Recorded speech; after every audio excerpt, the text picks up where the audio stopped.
Hello students, सभी को राधे राधे। तो आज हम पढ़ने जा रहे हैं अपना वही जो कल पढ़ रहे थे topic, is matter around us pure. तो चलते हैं। देखो फिर आपके सुशील सर ने गलती कर दी है, उसको हम सुधार देते हैं थोड़ा। पॉलिनोमियल लिखा हुआ है इस पर अपना टॉपिक लगा देते हैं, साइंस का टॉपिक चिपका देते हैं। Is matter around us pure.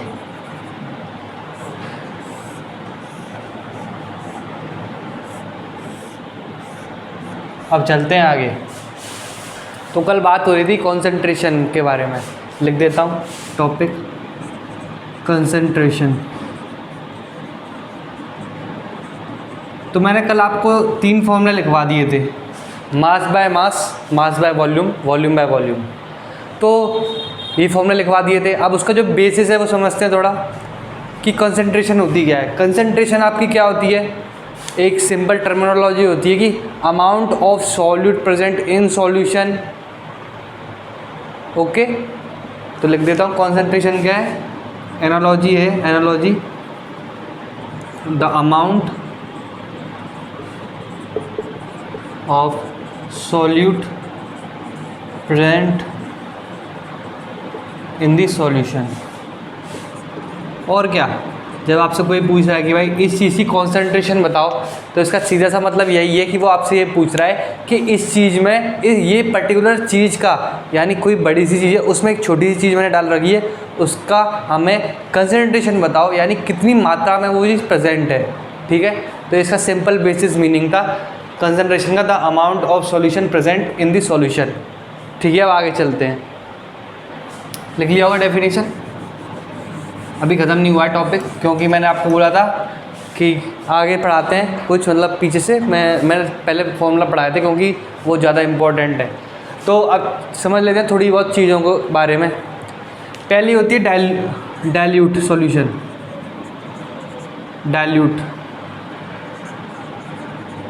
एक होती है कंसंट्रेटेड।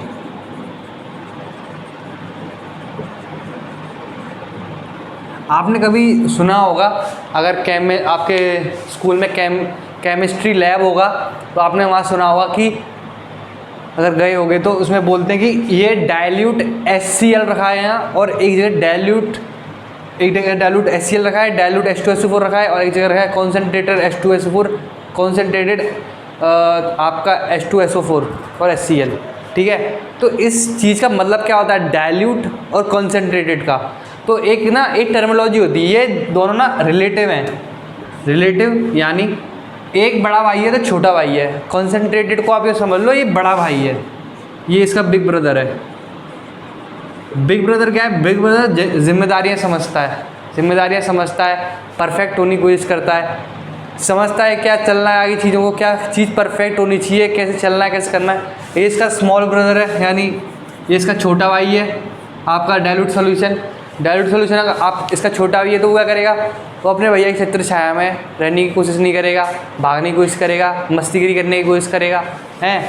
तो ये ना दोनों एक दूसरे के रिलेटिव हैं, रिलेटिव टर्म है। तो डाइल्यूट सॉल्यूशन की अगर मैं आपको डेफिनेशन बताऊँ तो क्या होगी, वो होती है द सॉल्यूट प्रेजेंट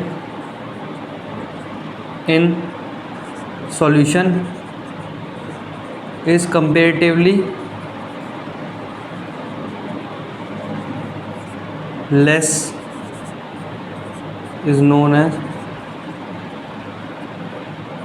when लिख देना इधर पहले, when the solute present in the solution is comparatively less is known as dilute solution। इसमें लिख देते हैं आपका एग्जाम्पल में वैसे कोई लिखने की जरूरत नहीं, डाइल्यूट HCl लिख दो, डाइल्यूट HCl एसिड आपका। और वही मैं कॉन्सेंट्रेटेड सॉल्यूशन क्या करूँ, द परफेक्ट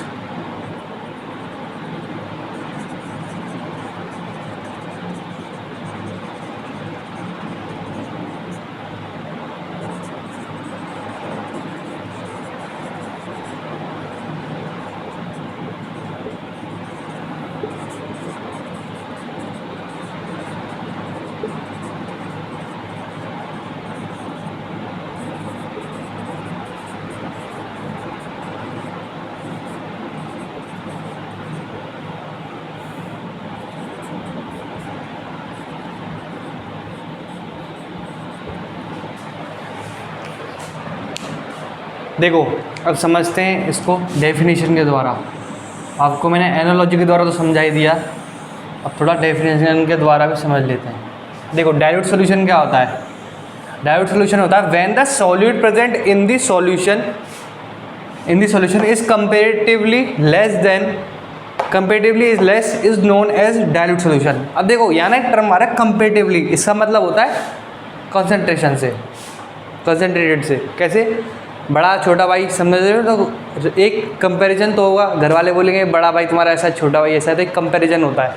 तो ऐसे ही इसमें डाइल्यूट सॉल्यूशन अगर मैं आपसे पूछूं तो ये होगा कि सॉल्यूट का जो अमाउंट है ना वो कंपैरेटिवली लेस है सॉल्यूशन में। वहीं मैं अगर दूँ कॉन्सेंट्रेटेड में क्या है? सॉल्यूट परफेक्ट मात्रा में प्रेजेंट है उस सॉल्यूशन में। यानी अगर आप कंसंट्रेटेड सॉल्यूशन को लोगे तो आप उसको देखोगे तो आप भी बोलोगे हाँ इसमें एक परफेक्ट अमाउंट है। यानी मैं इसको एक तरीके से ये कह सकता हूँ हाँ यार कि ये बिल्कुल प्रॉपर है और इसमें कोई भी इंटरफेरेंस नहीं है या फिर टेस्ट का इश्यू होगा, अनयूनिफॉर्मिटी है, ये बिल्कुल यूनिफॉर्म है और बिल्कुल सही है। वही मैं डाइल्यूट सॉल्यूशन की बात कहूँगा तो मैं ये कहूँगा कि यह सॉल्यूट जो प्रेजेंट है ना इन the solution is comparatively less, यानी इसको देखा जाए तो इसमें परफेक्ट अमाउंट था, इसमें वही मैं देख रहा हूँ तो इसमें सॉल्यूट कम है।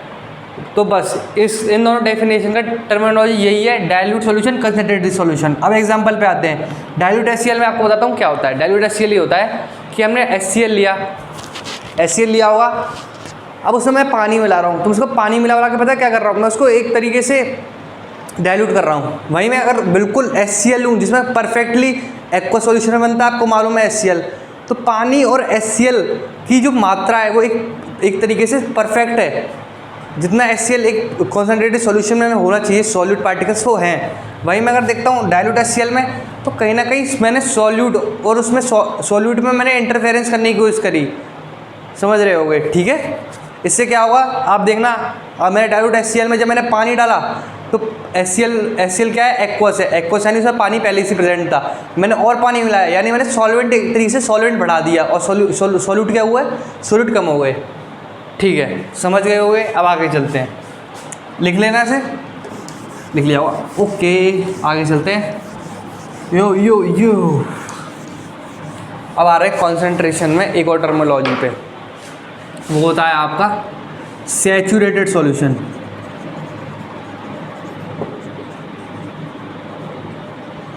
वैसे ये आपकी पुरानी क्लास में आ चुका है, आपको याद नहीं होगा पर ये है। अब इसकी डेफिनेशन लिख लेते हैं पहले, उसके बाद मैं आपको समझाऊंगा।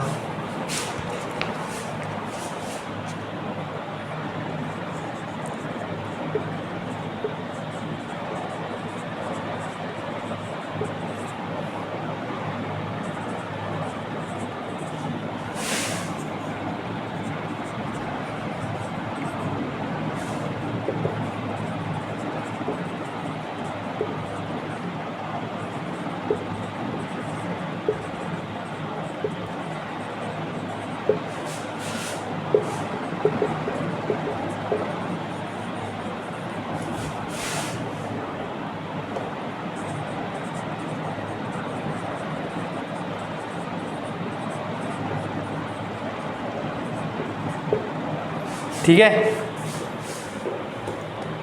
देखो। और वहीं एक और चीज़ है अनसैचुरेटेड सॉल्यूशन। अनसैचुरेटेड सॉल्यूशन, इसके भी बारे में लिख देता हूँ, दोनों लगे हाथ ही करा दूंगा आपको मैं। अनसैचुरेटेड सॉल्यूशन क्या बोल रहा है ये? The amount of solute contained in a solution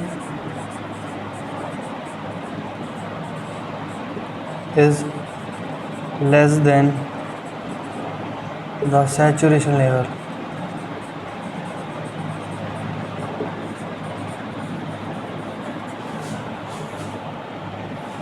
It is called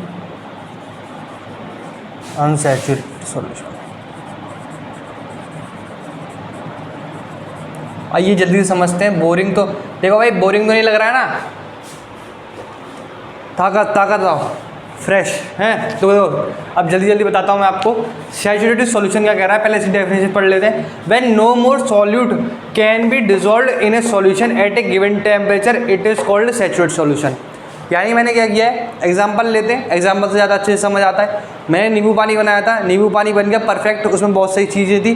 मैंने क्या मेरा रूम टेम्परेचर था 25 डिग्री सेल्सियस या फिर 21 मान लो, कितना भी मान लो, ये एक नॉर्मल टेम्परेचर था। अब मैंने उसमें क्या किया, मैंने उसमें चीनी मिलाने की कोशिश करी, चीनी मिलाते जाऊँगा मिलाते जाऊँगा, मैं और चीनी डालते जा रहा हूँ और मिलाते जा रहा हूँ। तो एक टाइम पे पता है क्या होगा, एक टाइम पे चीनी घुलना ही बंद हो जाएगी। यानी आप देखोगे कि आप कोशिश कर रहे हो, वो मिल नहीं पा रही है। यानी एक तरीके से मैं क्या कह सकता हूँ कि उसमें अब जगह ही नहीं बची, वहाँ उनमें अब जगह नहीं बची कि वो उस चीनी को घोल सकें उस सॉल्यूशन में। तो एक तरीके से मैं कह सकता हूँ कि no more solute can be dissolve in a solution at a given temperature it is called saturated solution.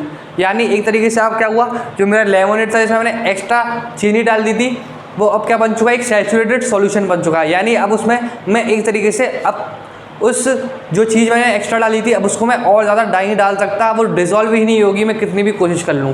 पर पता है एक इसमें टर्मिनोलॉजी होती है, वो आपको आगे काम आएगी, अगर एक्स्ट्रा नॉलेज चाहते हो तो बता देता हूँ।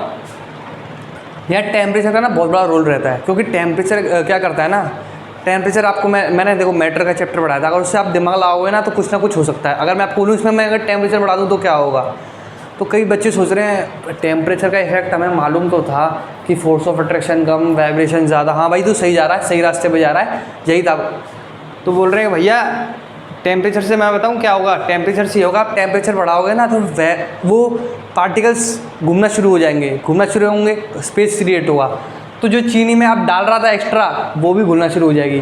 तो उस सॉल्यूशन को मैं बताया मैं क्या कहूँगा, जिस पे मैं टेम्परेचर बढ़ा के और ज़्यादा चीनी ऐड कर दूँ उसको मैं सुपर सैचुरेटेड सॉल्यूशन कहता हूँ। पर वो आपके अभी जाने की कोई ज़रूरत नहीं है, आप बस सैचुरेटेड पे ध्यान दो। तो सैचुरेटेड क्या था, when no more solute can be dissolve. यानी एक टेम्परेचर पे आकर मैं उस चीज़ को एक पर्टिकुलर अमाउंट ऑफ सॉल्यूशन में और ज़्यादा डिजॉल्व नहीं कर सकता। अब आते हैं अनसैचुरेटेड सॉल्यूशन पे। अनसैचुरेटेड सॉल्यूशन नाम से पता लग रहा है अनसैचुरेटेड, यानी इसका उल्टा ही होगा। पर देखते हैं क्या है definition. The amount of solute contained in a solution is less than the saturation level, it is called unsaturated solution. अब देखो मैं आपको ये बताता हूँ, अनसैचुरेटेड बहुत कुछ नहीं है, बहुत आसान है। तो हेलो बच्चों, स्वागत है आप सभी का फिर से एक और बार हमारे लेक्चर में। तो देखो मैं आपसे एक चीज़ बताना चाहूँगा कि आप जो भी अब लेक्चर देखोगे ना सेकंड चैप्टर के, तो उसमें ना एक प्रॉब्लम हुई है। कई वीडियो में आप देखोगे कि मैं कुछ और पढ़ा रहा हूँ और वो छूट गया है थोड़ा, तो उसका मैंने अलग से पार्ट में इसको रिकॉर्ड कर रहा हूँ, ठीक है। तो आप जैसे देखना, आप लास्ट का लेक्चर लोगे उसमें मेटल और नॉन मेटल्स का पार्ट मैं आपको बताऊँगा, और जहाँ एक कॉन्सेंट्रेशन का पार्ट मैंने छोड़ा था उसके आगे मैं बताऊँगा आपको कोलॉइड्स तक। तो मैं इसको ना एक काम करूँगा, डिवाइड करके दूसरे वीडियो में क्लिप्स ऐड कर दूँगा, ठीक है। तो जिससे आपको क्या होगा, प्रॉब्लम नहीं होगी। और मैं एक और चीज़ बता देता हूँ आप सभी को, अनाउंसमेंट है कि सुशील सर की वीडियो और हमारी वीडियो, मेरी वीडियो, उसमें क्या होता है थोड़ा बहुत क्या कभी क्या होता है कि जैसे हम लेक्चर 3 पे चल रहे हैं तो हमने लेक्चर 5 अपलोड कर दिया, 4 को अभी हमने स्किप मार दिया। तो ऐसे क्या होता है, अगर कभी कभी हो जाता ना, तो एक बार वीडियो खोल लिए, उसके नीचे टाइटल बॉक्स में जाना है, टाइटल बॉक्स में हम लेक्चर लिख के रखते हैं कि ये वाला कौन सा लेक्चर था और पिछला कौन सा था। तो उसको आप क्या कर सकते हो, अगर मैं उसको अपलोड कर दूँगा तो उसको स्किप मारो, 5वें को 4थे को पहले करो, ठीक है। चलो अब चलते हैं आपके चैप्टर पर। Is matter around us pure. देखो कहाँ थे हम, पहले वो बात करते हैं। हम थे आपके सैचुरेटेड और अनसैचुरेटेड सॉल्यूशन पर, सैचुरेटेड और अनसैचुरेटेड। जहाँ तक मैंने आपको ये दोनों चीज़ें समझा दी थी।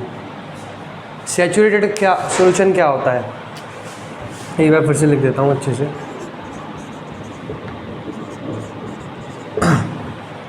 हिंदी में सिंपल समझाता हूँ आपको।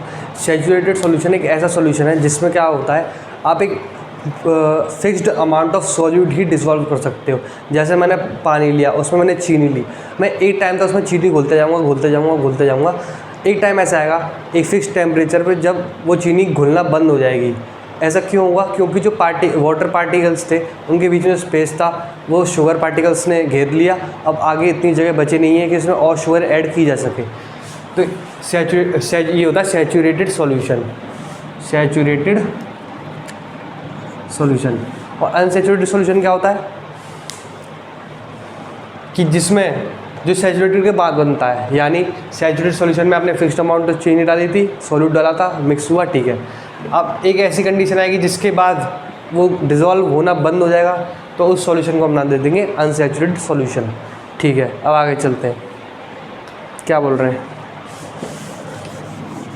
अब यहाँ 3 फॉर्मूलेज आ रहे हैं जो बहुत इम्पोर्टेंट है। देखो आपको दिखा देता हूँ, पढ़ लेता हूँ एक बार।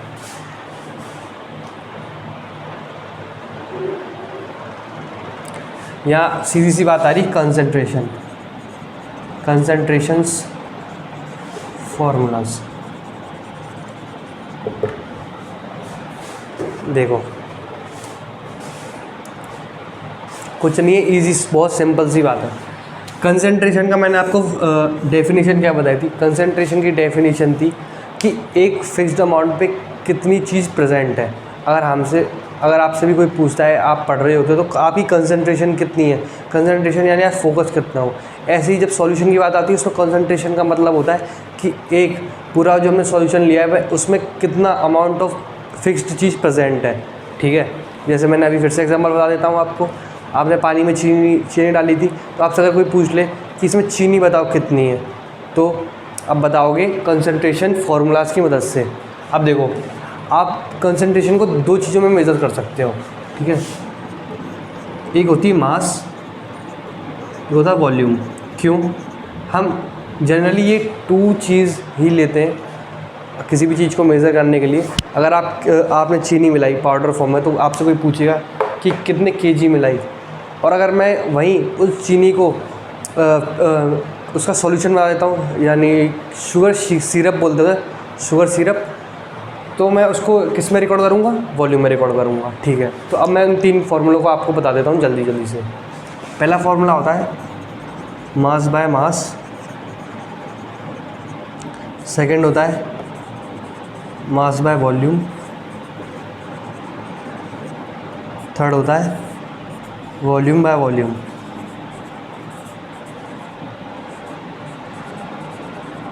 ठीक है। मास बाय मास में क्या आता है? मास ऑफ सॉल्यूट अपॉन में मास ऑफ सॉल्यूशन, यानी total weight of solution into 100। इसको जनरली हम क्या बोलते हैं? इस जो मास बाय मास को हम कहते हैं W/W। अगर कभी कभी शॉर्ट में कोई पूछ लेता कि इसकी W/W परसेंटेज बताओ, यानी वो पूछ रहा है मास बाय मास परसेंटेज। आपसे मैं क्वेश्चन पूछता हूँ, इसकी यूनिट होगी क्या? बताइए। नहीं होगी, क्योंकि कंसंट्रेशन में कभी भी यूनिट, इसमें कंसंट्रेशन में क्या होता है कि जब सेम क्वांटिटी दे रखी होती है ऊपर नीचे, तो उसकी वैल्यू क्या होती है? कट हो जाती है। जैसे मास ऑफ सॉल्यूट केजी में, सॉल्यूशन भी केजी में, तो केजी से केजी कट हो जाएगा, ठीक है। अब आते हैं वॉल्यूम पर। ये होता है mass of solute divided by volume of solution into 100, जिसको हम क्या बोलते हैं? W/V। और इसकी यूनिट क्या होती है? यूनिट होती है इसकी, अगर आप इसको ग्राम में ले रहे हो और वॉल्यूम को ml में ले रहे हो, तो जनरली इसकी क्या होगी? ग्राम पर ml। और अगर इसको आप लीटर में ले लेते हो, इसको केजी में ले लेते हो, तो क्या करना है आपको मालूम ही है, 1000 से डिवाइड करते हैं ऊपर नीचे, ठीक है। अब करते हैं वॉल्यूम बाय वॉल्यूम। ये होती है वॉल्यूम ऑफ सॉल्यूट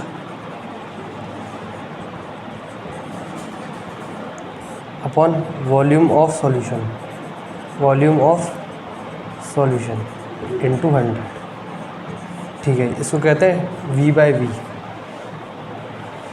ठीक है, आपने समझ लिया होगा यहाँ तक, आशा करता हूँ। और इसको आप एक बार लिख भी लीजिए, मैंने बता दिया है। अगर नहीं समझ में आता है तो कमेंट में एक बार पूछ भी सकते हो।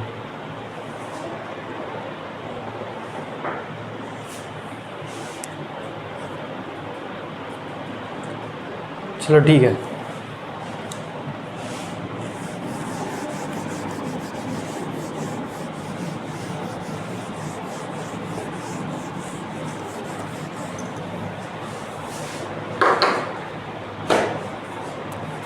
और अब आगे बात कर रहे हैं हम सस्पेंशन की, ठीक है। तो सस्पेंशन को मैं एक बार पढ़ देता हूँ आपके सामने। सस्पेंशन क्या कह रहा है? Suspension is a heterogeneous mixture in which solid particles do not dissolve but remain suspended throughout the bulk of the medium. Particle of suspension are visible to the naked eyes. लिख लेते हैं एक बार, क्या पढ़ रहे हैं suspension. Suspension देखो नाम में ही मतलब छुपा हुआ है, सस्पेंशन यानी सस्पेंडेड।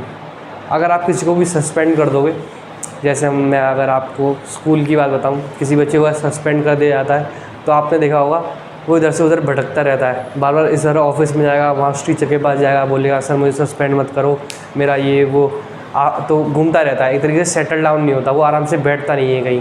तो ऐसी ना इस सॉल्यूशन का भी नाम है सस्पेंशन। कैसे? इसमें क्या होता है, जो सॉलिड पार्टिकल्स आप डालोगे ना वो कभी भी बैठते नहीं है, वो हमेशा घूमते फिरते रहते हैं। जिससे क्या होगा, घूमते फिरते रहते हैं और इनका साइज़ भी जनरली बहुत बड़ा होता है। जिससे क्या होगा, ये आपको आप अगर आँख से देखोगे सीधे तो ये आपको आँख से दिख जाएंगे। तो एक बस इसकी डेफिनेशन लिख देते हैं सस्पेंशन की।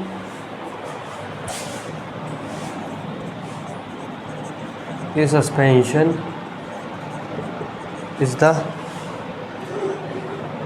is a heterogeneous mixture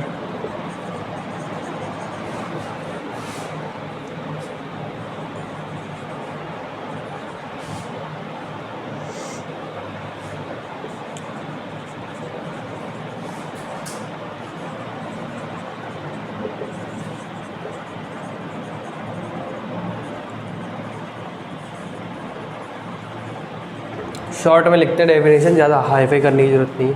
a suspension is heterogeneous mixture in which the solid particles remain suspended in the solution. ठीक है, ठीक है। तो ये सीधी सी बात हो गई। और इसका एग्जांपल मैं आपको बता देता हूँ। पानी लो, पानी में आप अपनी रेत लेना और उसको डाल देना। आप अपने रेत तो नहीं, रेत तो सेटल डाउन हो जाएगी, मिट्टी लेना, मिट्टी और मिट्टी को डाल देना आप अपने पानी में। तो पानी में आप देखोगे कि वो उसके पार्टिकल्स घूमेंगे, सेटल डाउन नहीं होंगे और आपको मिट्टी के पार्टिकल्स दिख भी जाएंगे आँखों से। तो इसलिए क्या हो जाएगा, सस्पेंशन कहलाएगा। अब आइए इनकी विशेषताओं या फिर प्रॉपर्टीज़ के बारे में बात करते हैं, इसकी क्या प्रॉपर्टी है। चलो लिखते हैं आप।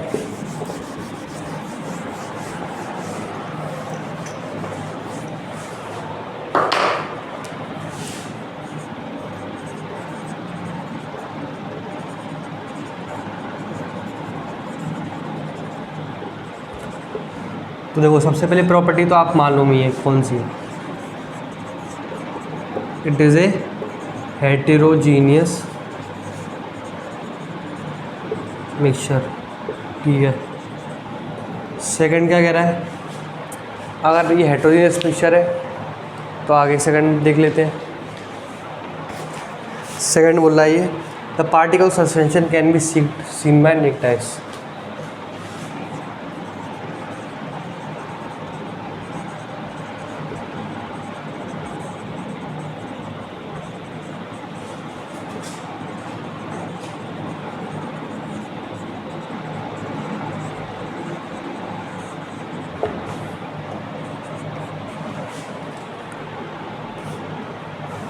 The particle suspension scatter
आइए दूसरी प्रॉपर्टी को समझते हैं। The particle suspension can be seen by naked eyes. क्यों? क्योंकि क्या होता है, पार्टिकल साइज जो होता है ना, पार्टिकल साइज इज हाई। तो जनरली क्या होता है, जहाँ तक मुझे याद है 100 नैनोमीटर होता है। एक बार देख लेता हूँ, हाँ 1000 नैनोमीटर से बड़ा होता है, ग्रेटर देन 1000 नैनोमीटर। ये बात कर रहा हूँ मैं रेडियस की, जो पार्टिकल्स की रेडियस होगी, ठीक है। तो इसमें क्या होता है, पार्टिकल की अगर रेडियस बड़ी है तो वो पार्टिकल बड़ा होगा सर्कल में, तो क्या होगा, वो आपको आसानी से आपकी आंखों से दिख जाएगा। नेकेड आइज का मतलब यही है। थर्ड पॉइंट हो रहा है scatter beam of light passing through it. अभी स्कैटरिंग जो प्रोसेस है ना ये मैं आपको कोलर्ड्स में अच्छे से समझाऊंगा, पर मैं आपको एक बार ओवरव्यू दे देता हूँ इसका अच्छे से। स्कैटरिंग कुछ नहीं है, सीधी लाइट जा रही थी, आगे पड़ा सस्पेंशन। सस्पेंशन ने क्या किया, अंदर के जो पार्टिकल्स थे उन्होंने बोला हम तेरे को सीधे नहीं जाने देंगे, तो उसको वो क्या कर देंगे, तो सर डेविएट आउट कर देंगे। तो उससे आपको क्या दिखेगा कि लाइट तो जा रही थी सीधी, और वो जैसे ही बाहर निकली तो वो क्या हो गई, स्कैटर हो गई, फैल गई, ठीक है। ये हो गया इसका ओवरव्यू। ओके, आगे क्या बोल रहा है, can be filter out by process of filtration. देखो फिल्ट्रेशन प्रोसेस कुछ नहीं है, फिल्ट्रेशन प्रोसेस कुछ नहीं, आपने कोई फ़िल्टर पेपर रखा, उसमें आपका ये पेपर में से सस्पेंशन को पास करवा दिया और वो निकल गया। या फिर फिल्ट्रेशन आप बहुत सी चीज़ों से भी कर सकते हो, आपकी चलनी होती है उससे भी कर सकते हो। तो इस पार्टिकल साइज बड़ा होता है, तो जनरली क्या होता है, इसमें से जो आपके पार्टिकल्स होते हैं ना सॉल्यूट के, जो सस्पेंशन दिखा रहे होते हैं, वो आराम से सेपरेट आउट हो जाते हैं, और after a time suspended particle settle down. और हमेशा है तो ऐसा तो है नहीं कि वो हमेशा सस्पेंडेड रहते रहेंगे, घूमते रहेंगे। ऐसे ही जो बच्चा था जो सस्पेंड हो गया, वो कहीं भी जाएगा, घूमता रहेगा, फिरता रहेगा, बोलेगा सर मेरा मत करवाओ, सस्पेंशन मत करवाओ, पर आखिर में जाके अगर उसका हो जाएगा तो वो भी एक टाइम पे आकर सेटल डाउन हो जाता है। तो ऐसे ही इस सॉल्यूशन में सस्पेंशन एक टाइम पर आकर सेटल डाउन हो जाता है, ठीक है। तो आपने यहाँ तक समझ लिया होगा। अब आगे चलते हैं। अब आगे बात आ रही है किसकी, कोलॉइड्स की। कोलॉइड्स बहुत इम्पॉर्टेंट है। अगर मैं आपको बताऊं एग्ज़ाम के पॉइंट ऑफ व्यू से, तो कोलॉइड्स बहुत इम्पॉर्टेंट है।